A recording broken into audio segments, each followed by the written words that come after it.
কাল থেকে ঢাকায় শুরু হচ্ছে 3 দিনের বে অফ বেঙ্গল কনফারেন্স। রাজধানীর সোনারগাঁ হোটেলে সকালে কনফারেন্সের উদ্বোধন করবেন প্রধান উপদেষ্টা ড মোহাম্মদ ইউনূস। শুক্রবার আয়োজনের ভেন্যুতে সংবাদ সম্মেলন করে এ তথ্য জানান আয়োজক প্রতিষ্ঠান সেন্টার ফর গভর্নেন্স স্টাডিজের প্রধান জিল্লুর রহমান।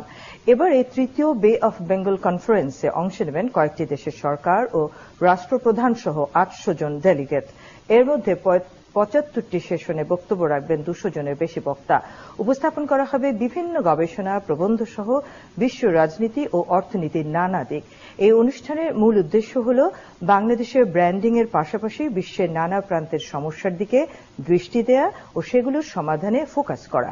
পরিবর্তিত পরিস্থিতিতে এবারের এই সম্মেলন আয়োজনে অন্তর্বর্তী সরকার সব ধরনের সহযোগিতা করছে বলে জানান আয়োজকরা। নিচ্ছে একটা